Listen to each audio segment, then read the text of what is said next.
Onwere ife dị iche mmiri enwe ilo na pastor. That is fact.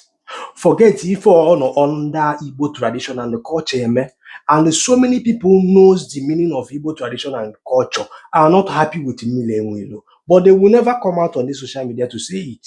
Akwa follow ihe na-abadị na video ma nke ọzọ wụ Suleman.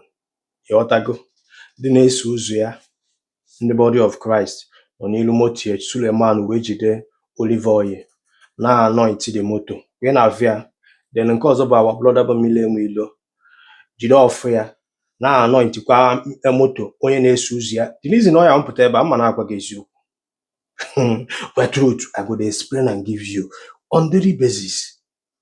Onwere ife dị iche mmiri enwe ilo na pastor. That is fact. Forget if all no under Igbo tradition and culture, and so many people knows the meaning of Igbo tradition and culture are not happy with mmiri enwe ilo, but they will never come out on the social media to say it. Do you understand me? Achọrọ m ngwasịa gị ife na-agwa, go and do your research. It's just a matter of time. If anyị n'oge ọ na-emeketa ga-emecha afọ gị n'anya, ọ ga-adịkwa ka bedi na n'ọgụ. Do you understand? Ndị na-awụ hapụta ha hide ya under tradition wee bido because gịnị a na-achọ mkpụrụ obi mụ na gị na-abụ because of all follow that na a na-acha ndị ụka ọkụ o wee bidozie nke ya. Do you understand? Nna gị eji candle wee mee omenala. I'm asking you, go back to your village and ask question. Onwere arụsị nna gị baa ya na ụlọ eme omenala? The answer is no. Ife a na-enwe n'ala Igbo bụ gịnị? Central deity. Agbamndụ jikọrọ ọrụ obodo, okwu ana maọbụ aja ana maọbụ mmiri. Obodo ọmụra nwere their own ideology n'ala Igbo.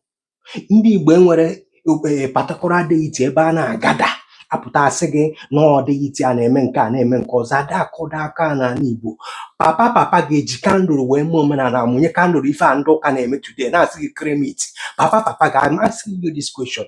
Ama m the reason iji ya expose lu gị this mmiri enwe ilo. You will not understand it today, but soon you go understand that.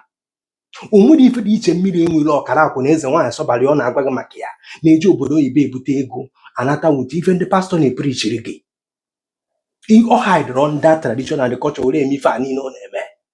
I'm telling you, ka imepe anya gị n'oge o. Ka imepe anya gị n'oge. These two people are not different. All the same message, but for na different platform. Jesus ga solve ọgwụ nka. Eze nwaanyị sọbarị ga solve ọgwụ nka. Gwa m ife dị iche. Papa gị ka m na-ajụ gị, ọ mụrụ kandụl wee mee omenala wee nọrọ n'iru arụsị? Ịmakwa ihe? Do you really reason at all? Fanta na Coke na mineral ị na-ekpogharị today, papa gị o ji Fanta wee gọ mmụọ.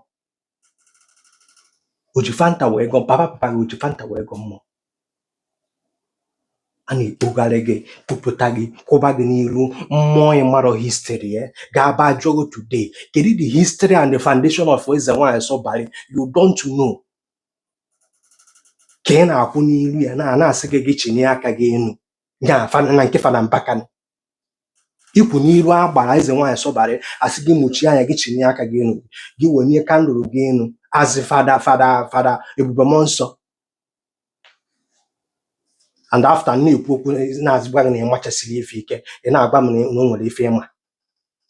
If you want to practice your own tradition and culture, go back to your village and ask question. Jụọ fa n'obodo unu nwere mfe ome ndị Igbo arịa mụ na ome ndị nri agụgwa buru ofu, ome ndị Anọcha, ome ndị Orumba. Obodo ọbụla nọ n'ala Igbo nọ n'autonomous nke fa mee ka fa si ebi ndụ na practice fa. Ihe a na-agwa gị maka gị na-eme tinye onwe gị na ife ịghọtara maka ya. Onwere ife dị iche mmiri enwe ilo ọkara akwụ na Nigerian pastors ndị ahụ ifuru nọ na pulpit ji mic